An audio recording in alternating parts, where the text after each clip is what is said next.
Season 2 of the Strange, Rare, and Peculiar podcast, a place to learn more about homeopathy, deepening your knowledge, expanding your universe of possibility in the world of health and well-being through homeopathy. Homeo what? Homeo what?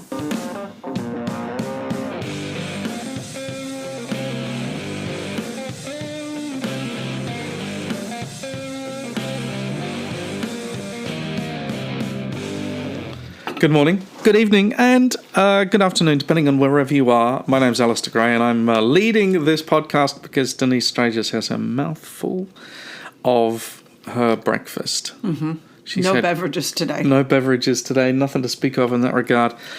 I'm just assuming that you've had a hell of a morning and that at 11:11 a.m. it's breakfast time. Is that right? And I started working on the case for today's clinic at 6:30. So, yes. Oh. And I've had 2 buckets of coffee. The life of the homeopath. Do you think people actually know about how... No, we don't need to go into the nitty-gritty of... forget about the life of the homeopath, the homeopathy teacher. The homeopathy teacher. How many times have we had colleagues who we've said, would you like to teach, whatever, and then they realize what it takes to prepare a lecture or... But that's a teacher. I mean, you're right about that. But I mean, we're not teachers or just teachers. I mean, you're running a school. Yeah. I know, but no, but the preparation. Yeah, there's huge preparation. Absolutely. And then, the 6:00 start is kind of normal for you. That's normal for me, but not for you. You came rolling up. Well, let's just say I had finished my second coffee at that point.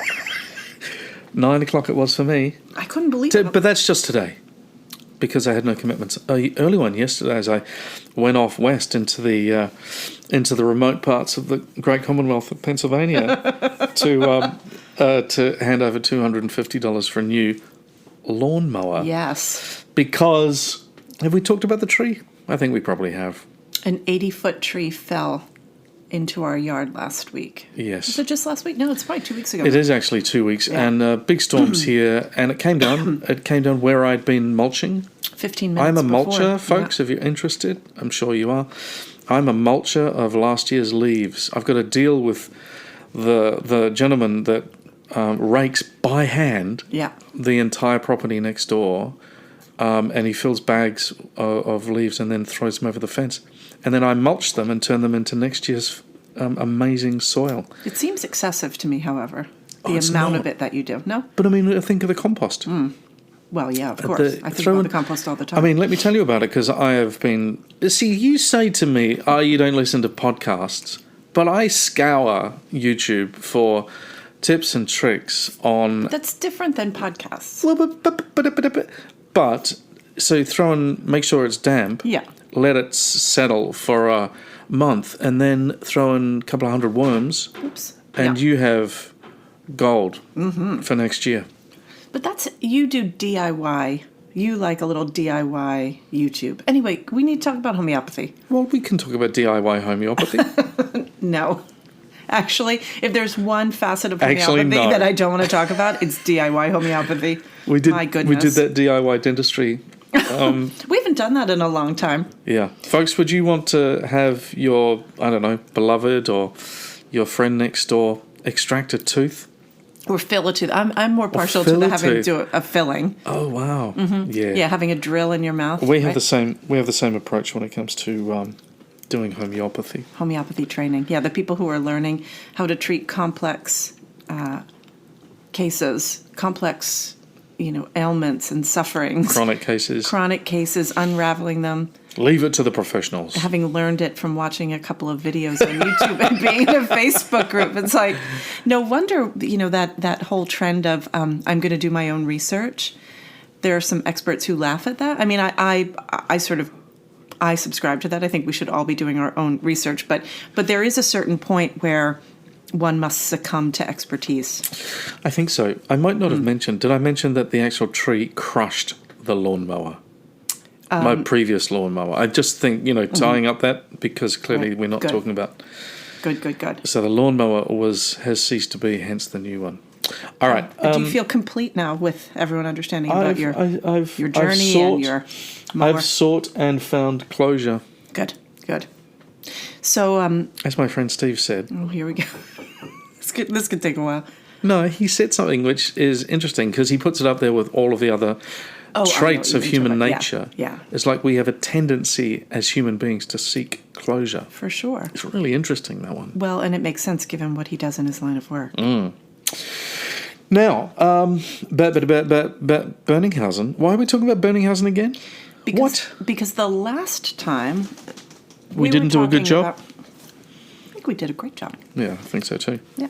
No, I think the last time we were talking specifically about Boenninghausen, sort of the resurgence of interest in Boenninghausen, in particular, using the TBR2, and the dear friends and colleagues of ours who are paying very close attention to the accuracy in the materia medica, in the repertory, right? And so by honing in on Boenninghausen and sort of doubly, triply, quadruply vetted materials, it takes away some of the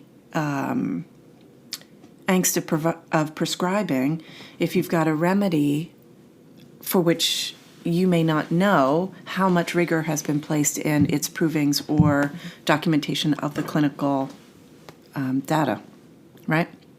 Yes, sorry, I'm distracted because a cat has arrived and the Hildegard motor is on. Hildegard. Didn't that happen the last time as well? We were wondering if you could hear her purring in the background. Yeah. Anyway. What a great topic. Oh, my goodness, because there's so many versions of the therapeutic pocketbook, and I agree. Because what you're saying is that along with this resurgence is a resurgence of you've got to do it my way because my way is correct. And this book in particular, and you mentioned the TBR2, is the only book to use, or at least is the preferred book. Is that what you're saying? No. Oh, what are you saying? No, I actually was thinking about it from a slightly different perspective. But because remember, when we talked about this the last time, I think, because I don't know that I've listened to this podcast, but my recollection is that we were talking about how the interest in the TBR2 and in well-vetted materials is also in response to the far-reaching inclusivity of materials that have had a suspect entry point into the literature. Actually, you're choosing the words very carefully. Thank you. You were editing yourself there, I just noticed. Well, because I'm thinking about how... Well, so this week I taught a class that comes in. It was a semester 4, late semester 3, early semester 4 class that is, all about critical thinking, and the group of remedies were the matrodonal remedies, and the sort of structure of the lecture was to look at all the materials that are out there and to compare some of the remedies. So those, for folks who may not be familiar with them, they are remedies that are made from aspects of the female reproductive process. Let's put it that way. So everything from estrogen to amniotic fluid, umbilical cord, placenta, human milk. When I say human milk, because there are a few different names for it, and there have been multiple provings, and so on and so forth. And when you start getting into it, there is information that is sort of thin, that has come from different healers' experiences in how they perceived that these substances would be useful, and their way of doing a clinical trial or a proving. So Melissa Asselin, who published the book that's considered sort of the handbook on the matrodonal remedies, she talks about her process of provings, and it's quite different than traditional Hahnemannian proving. A lot of the information was garnered from trituration provings, meditation. It's unclear in all of them if the remedies were taken. Anyway, and there's a lot of information given by some of her, friends and colleagues who are part of her longstanding seminar group in Greece, who were midwives. Yeah. And so, it was sort of an interesting conversation to have, because I think on one hand, it's easy to just be completely inclusive. On the other hand, it's easy to be really exclusive. And I think that there's got to be a middle ground in everything. And so, we went through looking at the different remedies, looking at the remedies for which there are provings, and also comparing the level of information or the type of information that is given, and also looking at but asking the question about giving a remedy that is really just about for which the Materia Medica is focused on sort of mental and emotional, or even more psychological themes, attachment to the mother and so on and so forth, right? Stages of life. How to reconcile the fact that there was no focus on the physical body, because remedies act on both the, physical and the mental and emotional plane. Mm-hmm. So we had a good discussion and introduced the students to the different players, some of the background, Tina Smits and, his additions that were seen through the lens of Patricia Hatherley's work. Yep. Right. Yep. So it was an interesting discussion anyway, but it coming back to Boenninghausen. Yeah, right? related back, yeah. So, because I think that I'm going to just speak for myself. I find it really difficult to prescribe a remedy for which there is not adequate information. Yeah. But then again, sometimes you get to the point where you've made the moves that are based on all of that clinical data, and you kind of go outside your comfort zone, you prescribe something else, and every now and again you get a really good response. Mm-hmm. And so I think that's the teacher for us, to not be rigid, right? Yeah. But and I will often talk to the students about the 3 stages of sort of understanding homeopathy. Mm-hmm. Yeah. The first one is where every case that you see, every person that you meet fits into the very clear category of the Materia Medica that you know. You can take everybody and put them into their box, and it's super satisfying. The second stage of learning is the acknowledgement that you see a pattern and you don't recognize it. Mm-hmm. That's what we were talking about with the case today, right? Mm-hmm. That's why it was taking me hours to work on. And then the third stage of learning is to be able to find a remedy when you know that you don't recognize the pattern. And that's where sometimes understanding of groups and themes and things becomes important, because it can lead you into a category of remedies that you can then dig into. Mm-hmm. Yeah. So I think, though, learning themes and categories for lots of folks has become the be-all and end-all, and then that just takes them into a prescription.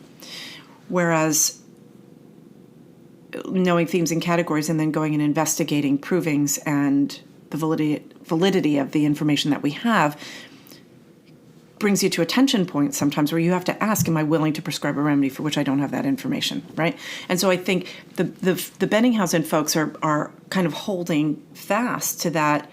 How can you prescribe something for which you do not have adequate data? Mm.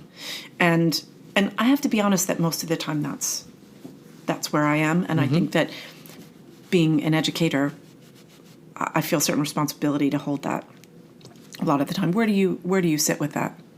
You've gone in a different direction. I didn't think you'd end up there. Yeah, for me, if I've got to make a clinical decision, I've kind of, not that there was ever any cowboy in me. I don't know. Don't sell yourself short. Well, not at work. Oh yeah, okay. But I take seriously my role, and I don't want to practice on anybody. That's just it. I don't want to experiment on anybody. Yeah.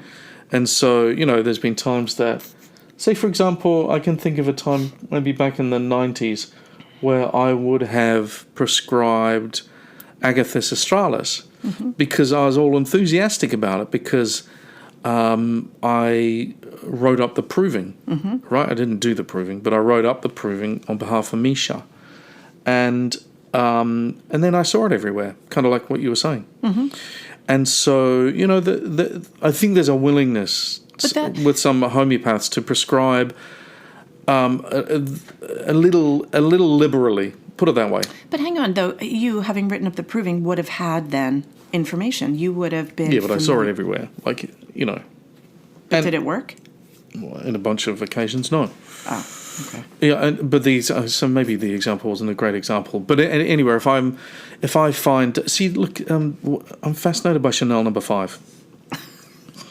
You do smell good, by the way, today. Thank you. But you don't wear that. That's not my fragrance, no. I know, but have you noticed that it's a proving? No. Oh, my gosh. I know. You're kidding. Yeah. I always use Coco Chanel as an example in my teaching. Right. So Chanel No. 5, it's there on the list, and you look at it and go, oh, for God's sake, are you kidding? And this is my own emotional response. Right. And I'm usually teaching it in a different class, the advances in materia medica. Pass me by. And so I think to myself, oh, come on, homeopathy's application of the law of similars.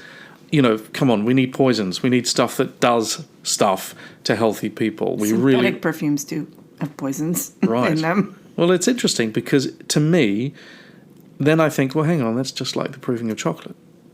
That's an artificial substance that actually does have a toxicological effect on folks. Yeah. And when you look at it, it's actually a really well-proven remedy. And it's a well-written remedy. How did I not know this? Because you can't know everything all the time, and that's what your husband's for. Right, but that's actually that's something that would have been right up my alley, that I would have sniffed out over the years. Sniffed it out. Intended. So there's an example. Who did the proving? Do you know? It's in the B's, I think, on the list. It's towards the top. I was hoping you were going to say someone who was French. No, I don't think so. Apologies for not having that piece of data. But the point that I'm making is that not all provings are built the same. Right. They're not all cut from the same cloth. There is, for me, some sort of line beyond which I just don't go. It's usually about the quality of the proving, not the substance of the proving. Well, that's exactly what I wanted to talk about as well, because I think that, there are folks who say, no, Hahnemann's original remedies, that's it. That's where the line is drawn. And we've talked about that as a limitation before.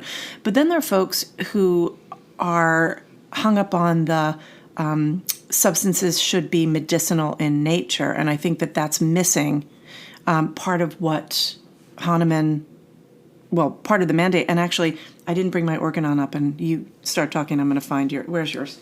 There's Wenda over there. While you're over there, can you just get the cat off my table? Because he's going to always steps on the keyboard. Right there. Oh. Yeah, there. Folks, in this instance, Denise is on the other side of the room, and she's back. Okay. So there's something for me where I think I've kind of taught myself at the end of the day to look at a proving, get a feel for its method. If there is not transparency in the method, then I actually just put it down. And I haven't. And then there's another line that I have to say that I do draw, and with total respect to the folks that do meditation and some dream provings and perhaps some validity that may emerge in that regard, if it's not been proven using some conventional Hahnemannian method or reproven by somebody else, then I must admit I usually put those down as well. Yeah. Well, I mean, I would agree. I love the fact that there are, like in Jeremy's provings, he's got Sylvie, the magic prover, and Camilla's meditation provings that often are really in support of, what the regular proving was. But it's included as anecdotal evidence, not as, primary evidence. Well, there's a bunch of reasons that needs to be the case, yeah. Yeah. So I wanted to just grab an organon. Right then. Because I was mentioning that Hahnemann says homeopathic remedies do not necessarily have to come from substances that were known to be poisonous or curative. Really? They don't have to be medicinal. Yeah, Where are you 100%. I'm getting there. Hang on. But because this is something that's really important. And if we look at it from a historical standpoint, where it began, of course, was Hahnemann and, go to the Cinchona moment. And Hahnemann, recognizes the principle of similarity in that initial discovery when he's, in Cullen's Materia Medica, and then proceeds to I'm going to say provings, but really to experiment with different substances, all of which in the beginning were medicinal. So the early part of homeopathy, of course, was centered around medicinal plants for the most part. Northern European. Yeah, well, not necessarily, because by then you already had the imports from the, Dutch West Indies and so forth. Cinchona is not a European plant. It's Brazilian, I believe. No, Peruvian. Peruvian bark. Duh. Yeah. Right, it's right in the name. The Jesuit, the Jesuit bark. But it was well known in Europe. Sure, yeah. But anyway, so as Hahnemann is evolving, right, because he doesn't just spit out a system of medicine at one time, it's evolving as he's making more discoveries. And of course, by the time he gets into his testing of substances for chronic diseases, he's left a lot of the plants behind and has put them in a different category, right? And this is more when we're talking about the anti-miasmatic remedies and so forth. But at the end of the day, he's well into the consideration of a variety of substances, many of which had not been known to have curative properties prior to that. Mm-hmm. And one of the things that I became really clear about in doing the research on Hahnemann and alchemy was that, and I think this was key, was that prior to Hahnemann, the alchemical quest, the search in medical alchemy, was to find the substance, the prima materia. In other words, you find the substance, and then by performing a variety of chemical processes to it, you then find the elixir of life or the alkahest or the universal solvent, otherwise known as the thing that cures everything and lets you live forever. And if you want more information on that, Harry Potter 1, Nicholas Flamel. Right? Okay. So there are a lot of folks, though, who sort of stop at, well, it should be either Hahnemann's basic substances or substances that are known to be medicinal in nature. But Aphorism 269, it just clears that right up, because he says, may I read? Aphorism 269? You may. If only I had a good German accent. I really... Pray read. Yeah. For its own special purpose, the homeopathic medical art develops to a formerly unheard of degree the internal, spirit-like medicinal powers of crude substances. It does so by means of a procedure which belongs exclusively to it, and which was untried before my time, whereby these substances become altogether more than ever, indeed immeasurably, penetratingly effective and helpful. And then italicized, even those substances which, in their crude state, do not manifest the least medicinal power in the human body. And he goes on and he says more. But I think that's really important. What? You want to see that? I love it because that's the noble gas. It irritates me to the end of my day when people say, well, not only that, but some of the noble gases are actually used in medicinal realms, right? Argon is used to seal vials of IV liquids, right? Because it displaces oxygen. And is it xenon? I think it's xenon that's actually used in surgery for brain hemorrhage. But there's some risks to it, and I think it's really expensive. But it nonetheless is actually used medicinally. So that just kind of squeaks that argument out the side. Squeaks that argument out the side. But I think, so what I really like about Aphorism 269 is that it tells a really big story, because the story that it tells is that Hahnemann was the only alchemist that I've been ever able to find, and I've been diving into this for 20 years now. He's the only one that was that went beyond went beyond substance to say that, oh, actually, once you have the process, then any substance that is prepared according to the very exacting instructions will be rendered medicinal because it's awakening those latent powers. And actually I didn't read the rest of the aphorism, but I'm not clear if how Aphorism 269 supports the acute chronic remedy idea. I mean, I think at the end of the day, you know what I mean? Because I think although every substance, but what you're saying is that there's an early statement in homeopathy from the founder that gives support to anything could be the next polycrest. Mm-hmm. Unfortunately, that supports dog poop and some of the weirder substances that we have to Berlin Wall and all the rest of it that we've got to deal with. And I totally hear you because there's a measure of simplicity in there's only 134 remedies. Sure, and if you which is the Boenninghausen style. Exactly, yeah. And if you are a homeopath who hadn't actually learned how to analyze a case, when you step into that realm where somebody says, "Look, I'm going to make this easier for you. I'm going to show you some simple analytical tools, and I'm going to limit the materia medica," you're automatically going to have a greater success rate because it's not just about the remedies; it's about the process. Right? There's one other thing that I want to say, though, because I think what allows me to be more open-minded about some of the remedies, not meaning that I'm going to prescribe them, but to be open-minded about them and their potentiality, is with the remedies that I think probably do have great potentiality. For example, umbilical cord.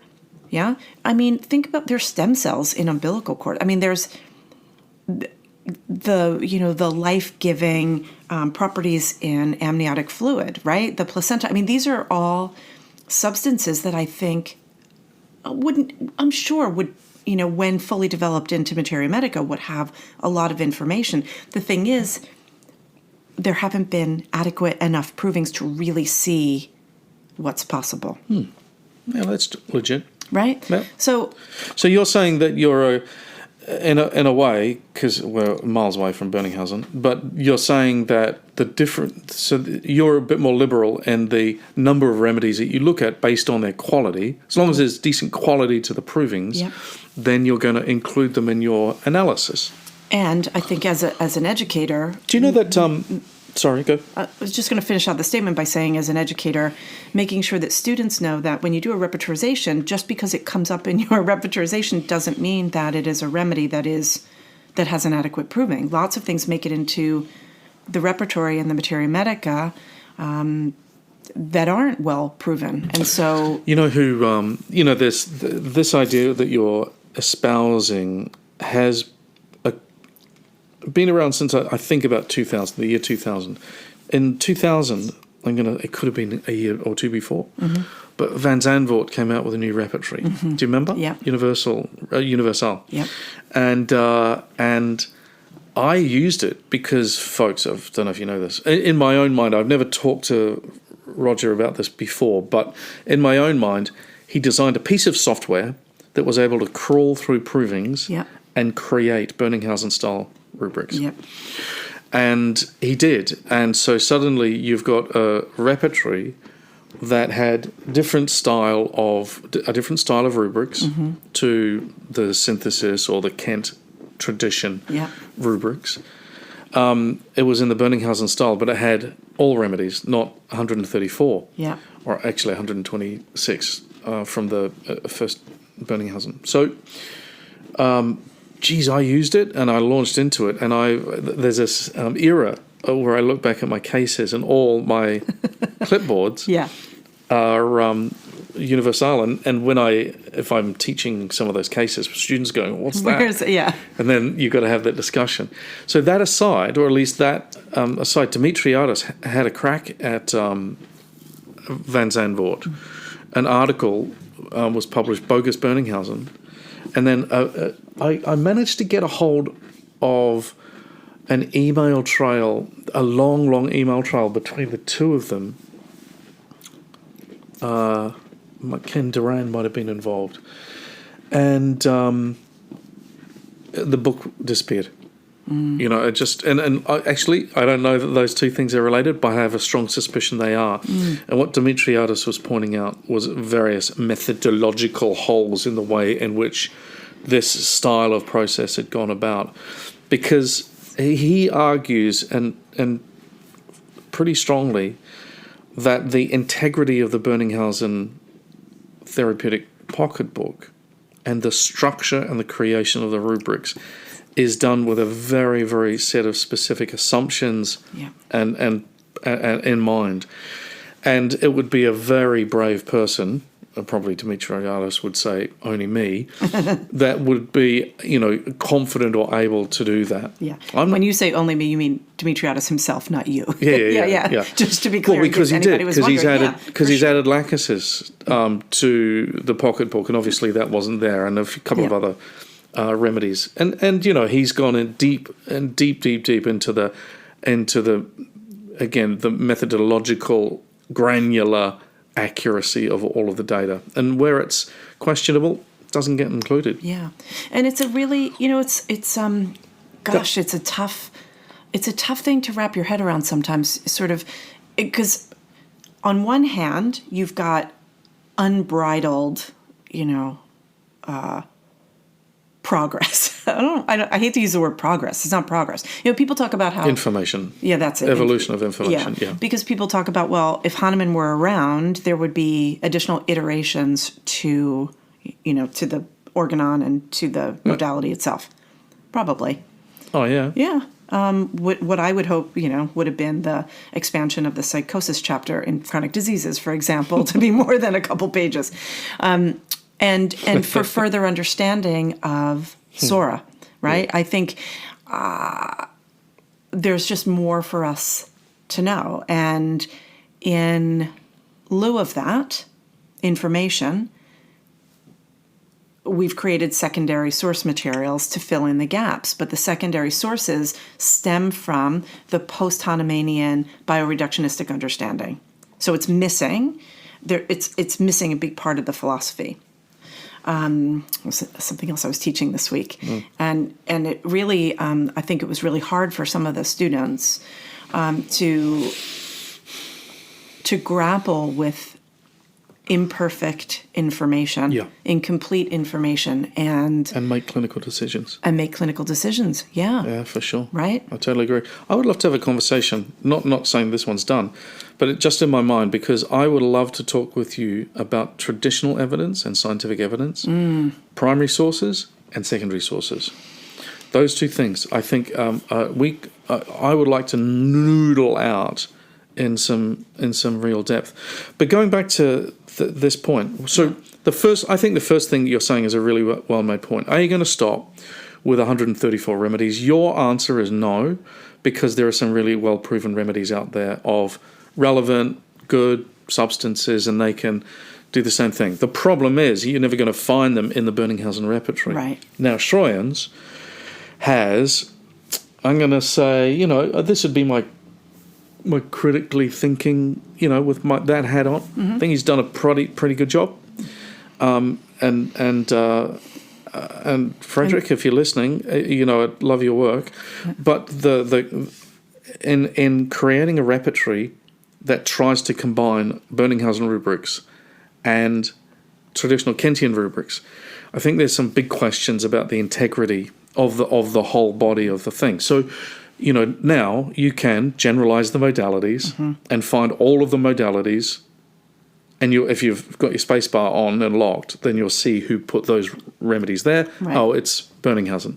You know, that's the reference point. So, can you just back up and give people a little bit of context to that, who Frederick is, and just a little bit, just give 30 seconds on who Frederick that. Is. He's a Belgian beer drinking, chocolate eating, loveliest man. He sure is. But he lives in Ghent in Belgium. I meant more specifically his role at Radar Opus and I Zeus. See. Yeah. Oh, sorry. Yeah. So he has a stake in Radar Opus and is responsible for all of the. I mean, that man has got linear feet of publications. So, you know, all of the syntheses from the I'm going to say early 90s maybe, from the early 90s through to the synthesis repertory. And then the core synthesis, which is the removal of, let's say, more modern information. Right.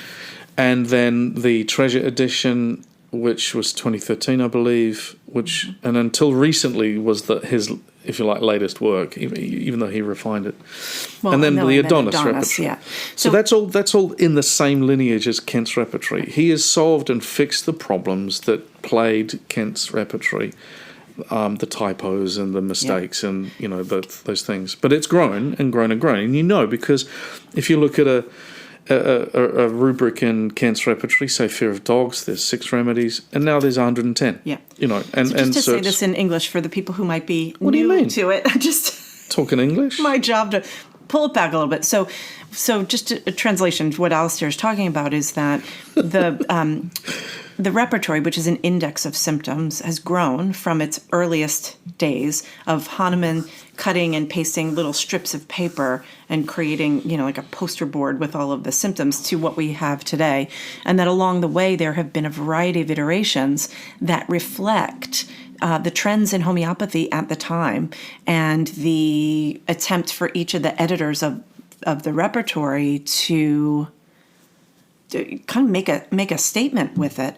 And one of the things that has happened over the years was a lot of conversations around how far do we go in the inclusion of new remedies, maybe incomplete provings and so on and so forth. And at what point, can you trust a resource to be vetted in that way? Mm. And within so when we're talking about Radar Opus, that's a piece of computer software that allows homeopaths to do deep dives into reference materials, but it also allows you to put in symptoms to create your own weighted statistical analyses. And I don't say analysis because on any given case, you should be doing it 50 times before you make a decision. Yeah, well, right? That's the truth. So anyway, all of this reflects this, not just the trends and evolutions in homeopathy in terms of how people are practicing it, but also it really reflects sort of that there are lots of different sort of thresholds where people are willing to accept information, right? And that can change in any given person. I feel like, we're both pretty flexible in considering information if we recognize a thread of truth in it, but not going too far, and it all depends on the person that you're treating. Mm. You're not going to give a person who's got a complex autoimmune disease or, some weird remedy to start if there is a well-proven remedy that also covers the case. A lot of times, clinicians are going to make a decision, if you've got to decide between a few remedies, you're going to go with the one that has more data. Always. Yeah. Did I get my point across? I think you did. That the Straiges Adonis means that from the liberal perspective, or more liberal perspective that you're talking about, you can use it in a Boenninghausen style way, generalizing the modalities, less emphasis on the mind, much more emphasis on the complete symptom. That's right. And come up with some much bigger rubrics with more remedies than you would ever with Boenninghausen, but you'd have, for example, some matronidal remedies or some more modern information. Right. Yeah. And so in looking at that, and I guess this is where I thought we were going to start, but where we're ending, because now we've got to wrap up. But what I was thinking about is the way in which there are a lot of us that take the Boenninghausen idea and apply it into contemporary practice. So, for example, less emphasis on the mind. To me, what that means isn't negate the mind. It's fidelity to Aphorism 211, right? The mind symptom is the one that... Well, the thing that Boenninghausen does is he places any mental and emotional symptom in the context of the presenting complaint, and therefore it becomes kind of simple. So therefore, every now and again in a Boenninghausen repertorization, you might find the rubric vexation. Yeah. Or, because the mind section is only 3 pages long. Yeah. It's... And it is disposition and disposition when I am ill. Exactly. Yeah. That's the thing, because it's the deviation from the person's healthy state. And then the cases, the sort of more modern cases, for the last 30 years, those cases where people are describing to us their problems, but through the lens of their psychotherapists' language that they're learning, or their, what was it? I don't know, not... The tapping. All of that stuff. Right. It becomes usable again, and it becomes much less interpretive. Yeah. So that you don't end up with turning yourself into a Philadelphia pretzel. Well, see, this is why because is it reproach itself, or is it delusion as a neglected duty? Right. Because it doesn't matter. Right. Yeah. Well, from that perspective. And I think that's, that was part of the impetus of Jeremy Scher's Q-Rep, which, it's looking at the mind symptoms thematically, so that instead of having to, every time you've got a case with themes of light and dark or high and low, go through and find every little rubric. Remedy. Every little rubric. Oh, okay, got it. Putting them together to have a big enough rubric where you're not just limiting yourself. One of the things that I think happens for students is they find something that fits the case and they get so excited that it has to be in the analysis, right? And then it's like, well, yeah, it does say exactly what the client said, but it doesn't have remedies in it that are going to do the job or whatever. And so Jeremy's Q-Rep is like, it's just categorical mental and emotional themes like big ego or money or dark, light and dark, and I find it really helpful in cases where they present that way, as opposed to lots of individual. It doesn't always help, but to me that represents more of a Boenninghausen style. It just takes a mental and emotional theme of the state the person is stuck in, and it allows you a much better, not better, but sort of an efficient way to plug it in. When I can use it, I like to use it. Yeah. I think we have to wrap up. Well, I disagree. Well, then you're going to be late for the 12 o'clock meeting because we only have 7 minutes. That went in a very different direction. It really did. Yeah, because all the preparation, and I did a significant amount of preparation for this. You are so full of it.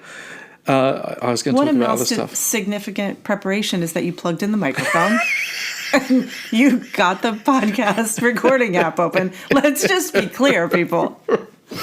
That's not true. I prepare a lot. Mm-hmm. And so I'm going to prepare for your edification. I don't even know what that means.